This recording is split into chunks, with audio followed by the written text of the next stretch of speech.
నమస్తే, welcome to our channel. నేను సరే. జగన్మోహన్ రెడ్డి గారు ఇండియా కూటమితోని ఇంకా ఎన్డీఏ కూటమితోని డబుల్ గేమ్ ఆడుతున్నారా? సో ఈ అంశాన్ని మనకు వివరించడానికి మనతో పాటు ఉన్నారు ప్రముఖ senior journalist doctor Durga Vadlamani గారు. నమస్కారం మేడం. నమస్తే అండి. మనం ఇప్పుడు చూస్తున్నట్టయితే జగన్మోహన్ రెడ్డి గారు ఏదైతే మాజీ ముఖ్యమంత్రి, ఏపీ మాజీ ముఖ్యమంత్రి గారు ఇటు ఇండియా కూటమితోని సేఫ్ గేమ్ ప్లే ఆడుతున్నట్టు మరి వార్తలు వస్తున్నాయి, మనం చూస్తున్నాం కూడా. అక్కడ చూస్తున్నట్టయితే విజయసాయి రెడ్డి గారు స్పీకర్ విషయంలోనేమో ప్రతిపక్ష వాళ్ళకి రావాలి స్పీకర్ అని చెప్పేసి అనడం, ఇక్కడ చూస్తే రాజ్యసభలోనేమో జగన్మోహన్ రెడ్డి గారు మా మద్దతు మొత్తం బేషరత్తుగా బీజేపీకి అని తను చెప్పడం. సో ఇవన్నీ చూస్తుంటే మరి ఏంటివి అంటే రెండు సైడ్లో అంటే రెండు కాళ్ళు పడవ మీద వేసి నడుస్తున్న, రెండు పడవల మీద కాలేసి నడుస్తున్న వైనం అని అనుకోవచ్చు. మరి ఇప్పుడు ఆయన రెండు పడవల మీద కాళ్ళు వేశారమ్మా, అలాగే చేస్తున్నారు. అంటే అతను పూర్తిగా ఒక నిర్ణయం తీసుకోలేకపోతున్నాడు అతని అవసరాన్ని బట్టి. ఇటు బీజేపీని కాదనుకోలేడు ఆయన, ఎందుకంటే బీజేపీ తోటి ఇప్పుడు కేసుల గొడవలు ఉన్నాయి. అలాగని ఇప్పుడు ఎన్డీఏని కాదనుకోలేకపోతున్నాడు. అసలు ఎన్డీఏతో ఎందుకు పెట్టుకున్నాడు అనేది పెద్ద చర్చ ఇప్పుడు. అంటే అక్కడ చెల్లెల్ని ఏమైనా బదనాం చేయడం కోసం, చెల్లెల్ని రాజకీయంగా లేకుండా చేయడం కోసం చేస్తున్నాడా, లేదు పార్టీని కాంగ్రెస్లో విలీనం చేయడానికి అంటే వైసీపీని ఏమైనా ప్రయత్నాలు చేస్తున్నాడా? మీకు గుర్తుంటే కనుకైతే గతంలో ఆయన హడావిడిగా బెంగళూరుకి వెళ్ళిపోయాడు కదా, అదేంటి యలహంకకి, ఎక్కడి నుంచి పులివెందుల నుంచి వెళ్ళినప్పుడు డీకే శివకుమార్ని కలిశాడని బీజేపీ ఎంపీ అతను రామకృష్ణారెడ్డి ఆరోపించారు కదా, నల్లమిల్లి రామకృష్ణారెడ్డి. కాకపోతే అదేం లేదు, కలవలేదు, మాట్లాడలేదు, అర్ధరాత్రి సమావేశాలు జరగలేదని అన్నారు. కానీ ఏదో జరుగుతోంది, తెరవనకైతే ఏదో జరుగుతోంది. అంటే ఈయన ఇప్పుడు ఎలా తప్పించుకోవాలి కేసుల నుంచి అనే ఒక హడావిడిలో ఈయన రకరకాలుగా నిర్ణయాలు తీసుకుంటున్నాడని మనకు అర్థమవుతుంది. తర్వాత రామకృష్ణారెడ్డి గారు కూడా మొన్న అఖిలపక్ష సమావేశంలో కాంగ్రెస్కి ఇవ్వండి మీరు అదేంటి డిప్యూటీ స్పీకర్ పదవి అని చెప్పటం జరిగింది. అంటే అప్పుడు ఎన్డీఏ కూటమిని కాకుండా ఆయన ఇండియా కూటమిని బలపరిచినట్టు అయింది అక్కడ. ఇకపోతే మనం చూసుకుంటే ఎన్నికలు అయిన దగ్గర నుంచి ఇప్పుడు రాజ్యసభ ఎంపీలు ఉన్నారు కాబట్టి వైసీపీ దగ్గర, వీళ్ళు ఇక్కడేమో మొన్న స్పీకర్ విషయంలో కూడా ఎటువంటి కండిషన్స్ లేకుండా వైసీపీ వాళ్ళు బీజేపీకి సపోర్ట్ చేశారు, అంటే ఎన్డీఏ కూటమికి సపోర్ట్ చేశారు. మరి ఇక్కడ అవసరాన్ని బట్టి ఇక్కడ సపోర్ట్ చేస్తున్నాడు, అక్కడ అవసరాన్ని బట్టి అక్కడ సపోర్ట్ చేస్తున్నాడు. సో వీళ్ళు డబుల్ గేమ్ అయితే ఆడుతున్నారు. ఈ డబుల్ గేమ్ ఇప్పుడు మోదీ దృష్టికి, అమిత్ షా దృష్టికి వెళ్ళిందా లేదా, వెళ్తే వాళ్ళు ఏ రకమైన నిర్ణయాలు తీసుకుంటారు.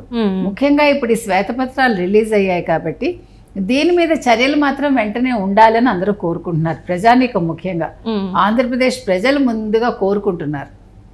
ఎందుకు కోరుకుంటున్నారంటే వాళ్ళు విసిగెత్తిపోయారు, వాళ్ళు భయకంపితులు అయిపోయారు 5 ఏళ్ళు.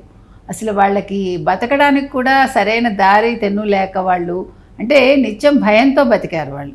కాబట్టి ఇన్ని అక్రమాలు చేసిన వైఎస్ జగన్మోహన్ రెడ్డి జైలుకి వెళ్లకుండా ఇంకా ఎందుకున్నాడు అనేది అందరిలోనూ ఉన్న ప్రశ్న. కాబట్టి ఇప్పుడు జగన్మోహన్ రెడ్డిని ఇప్పుడు ఆల్రెడీ సిబిఐ, ఈడీ కేసులు ఏవైతే ఉన్నాయో వాటిని రోజువారీ విచారణ చేపట్టమని ఆల్రెడీ హైకోర్టు మన తేల్చి చెప్పింది. ఈ రఘురామకృష్ణరాజు కేసు ఏమైందో ఇంకా మనకు తెలియట్లా. ఆ రోజు అంత హడావిడిగా జరిగింది. మళ్ళీ ఆయన కూడా మొన్న వెళ్ళి రఘురామకృష్ణరాజు జగన్మోహన్ రెడ్డి చేయి పట్టుకుని మాట్లాడి ఆయన పక్కన కూర్చుని ఆయన భుజం చుట్టూ చేయి వేసి, అవసరం అవంతా నీ కాళ్ళ మీద ఎలా కొట్టారు వాళ్ళు, నేను చంపాలని చూశారు. ఆ ఫోటోలంతా మొన్న కూడా మీడియాలో వచ్చాయి కదండి. రఘురామకృష్ణరాజు కాళ్ళు ఎలా వాచిపోయాయో మనం చూసాం. మరి అలాంటి రఘురామకృష్ణరాజు ఇప్పుడు ఎందుకని జగన్మోహన్ రెడ్డి దగ్గరికి వెళ్ళి మాట్లాడాడు ఆ రోజు? అంటే ఏం చెప్పాలనుకుంటున్నాడు? కేసు వెనక్కి తీసుకుంటాడు ఆయన? ఆలోచించుకోవాలి ఆయనే. అంటే నువ్వు ఒక ఎంపీగా ఉండి, ఇప్పుడు ఎమ్మెల్యే అనుకోండి, ఒకప్పుడు ఎంపీ ఆయన వైసీపీలోనే ఉన్నాడు, 5 ఏళ్ళు వైసీపీని రోజు ఆయన రచ్చబండకేసి ఉతికాడు బాగా. ఇప్పుడు మరి అలాంటి మనిషి ఎందుకు జగన్మోహన్ రెడ్డికి ఆ రోజు దగ్గర అయ్యాడు అనేది కూడా చర్చనీయాంశమైంది. నువ్వు ఒక ఎమ్మెల్యేగా ఉండి ఒక తెలుగుదేశంలో చేరి ఆయన అట్లా బిహేవ్ చేయటం అనేది చర్చనీయాంశం అవుతుంది డెఫినెట్గా. కాబట్టి ఇప్పుడు రఘురామకృష్ణరాజు కేసు ఏమవుతుంది, తర్వాత ఈ శ్వేతపత్రాలకు సంబంధించి ఇప్పుడు ఈ కుంభకోణాలన్నీ బయటకు వస్తున్నాయి కాబట్టి వీటి మీద త్వరితగతిన విచారణ చేపట్టి ఆయన సంగతి ఏంటో తేల్చాలి, ఎవరిది, జగన్మోహన్ రెడ్డిది.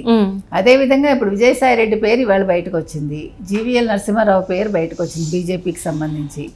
ఇట్లా వీళ్ళందరినీ ఏం చేస్తారు ఇప్పుడు ఈ కేసుల్లో ఉన్న వాళ్ళందరినీ? సో ఇవన్నీ కూడా ఉన్నాయండి. ఇప్పుడు మరి జగన్మోహన్ రెడ్డి ఇండియా కూటమికి ఎందుకు సపోర్ట్ చేస్తున్నట్టు మనకు అర్థం కావట్లా.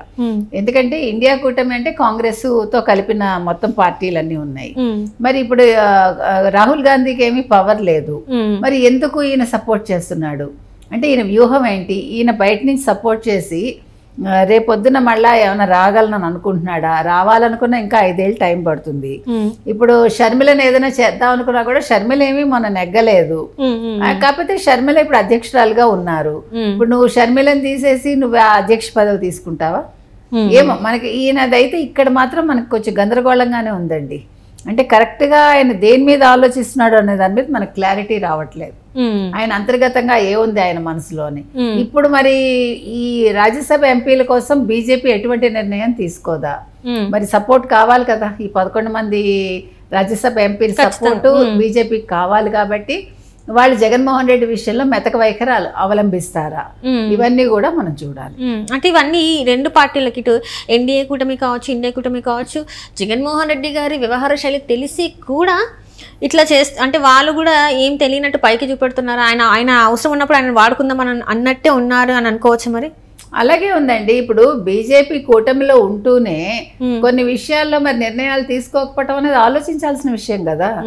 ఇప్పుడు తాడో పేడో తేల్చుకోవాలి. ఇప్పుడు మీరు మనమేనండి, ఇప్పుడు మీకు ఒక మనిషి ఇష్టం అనుకున్నప్పుడు ఆ మనిషితో ఉండాలి అనుకున్నప్పుడు మనం వేరే మనిషితో అంటే వేరే చుట్టాలు ఐమ్ టాకింగ్ అబౌట్, వేరే చుట్టాలు గొడవలు ఉన్నప్పుడు వాళ్ళ దగ్గరికి వెళ్ళాం కదా మనం. కానీ మన ఇద్దరిని కలుపుకుంటూ వెళ్దామన్నా జరిగే పని కానప్పుడు మనం క్లారిటీగా ఒక డెసిషన్ తీసుకుంటాం. ఇటా అట అనేది మనకి క్లారిటీ ఉంటుంది. మరి ఇంత పెద్ద పార్టీలు నడిపే వీళ్ళు కూడా క్లారిటీతో ఉండాలి కదా. క్లారిటీ లేకుండా అవసరాన్ని బట్టి మేము మాట్లాడుతూ ఉంటామంటే, నిన్న మీరు చూసారంటే నిర్మలా సీతారామన్ కూడా బడ్జెట్ ఏపీకి ఇచ్చిన బడ్జెట్ విషయంలో కూడా అది గతంలో ఏ పార్టీ చేసింది అనేది నేను ఇక్కడ చర్చించట్లేదు, ఎవరేం చేశారని ఆవిడ చాలా తెలివిగా తప్పించుకుంది. అంటే పార్టీలు ఎలా ఉంటాయో మీకు చెప్తున్నా. బీజేపీ గత పార్టీ ఏం చేసిందో వాళ్ళకి తెలుసు, పోలవరం నిధులు ఏమయ్యాయో వాళ్ళకి తెలుసు. వాటి మీద చర్చించరు, వాళ్ళని నిందించరు ఆ పార్టీని. ఎందుకంటే వైసీపీ ప్రభుత్వంలో కదా జరిగాయి, దాన్ని ఆవిడ మెన్షన్ చేయట్లా. రైట్. అంటే వాళ్ళు ఆచితూచి అడుగులేస్తారు ఎప్పుడు కూడా. ఎందుకంటే ఎవరితో ఎప్పుడు ఏ అవసరం వస్తుందో, ఏ పార్టీతో అవసరం ఎలా వస్తుందో. అందుకని రాజకీయ నాయకులు అన్న వాళ్ళు ఎందుకని ఈ రకంగా ఉంది అంటే, వీళ్ళు తప్పులు చేస్తున్నారు కాబట్టి పార్టీలు కావచ్చు, రాజకీయ నాయకులు కావచ్చు, ఎమ్మెల్యేలు కావచ్చు, ఎంపీలు కావచ్చు, వీళ్ళందరూ తప్పటడుగులు వేస్తున్నారండి. వీళ్ళు నిజాయితీగా ఉంటే ఈ సమస్య ఉండదు. ఇప్పుడు నిజాయితీగా కనుక ఉండుంటే ఓకే, ఎంత వస్తే అన్ని సీట్లు వస్తాయి, మనకేం పోయింది, వద్దు వీడు సరిగా లేడు అనుకున్నప్పుడు వాళ్ళతోటి వాళ్ళు తెగతెంపులు చేసుకుంటారు. కానీ ఇక్కడ ఆ రకంగా లేదు. ఇప్పుడు జీవీఎల్ నరసింహారావు అన్నవాడే అక్కడ సలహాదారుగా ఉండి కమిషన్ తీసుకున్నాడని మనకు తెలుస్తోంది. అందులో నిజానిజాలు బయటికి రావాలి కదా. ఇలా ఎంతమంది ఉన్నారో మనకు తెలియదు. కాబట్టి వీళ్ళు వైసీపీ విషయంలో మెతక వైఖరిలో ఉన్నారు బీజేపీ. అలాగే ఇండియా కూటమి కూడా, కానీ చూద్దాం ఏమైతుందని వాళ్ళు ఉన్నారు. ఇప్పుడు బీజేపీ కాంగ్రెస్ పక్కన పెడితే అసలు వైసీపీ వైఖరి ఏంటి, జగన్మోహన్ రెడ్డి మనసులో ఏముంది అనేది బయటకు రావాలి. Right madam, right. Thank you so much madam.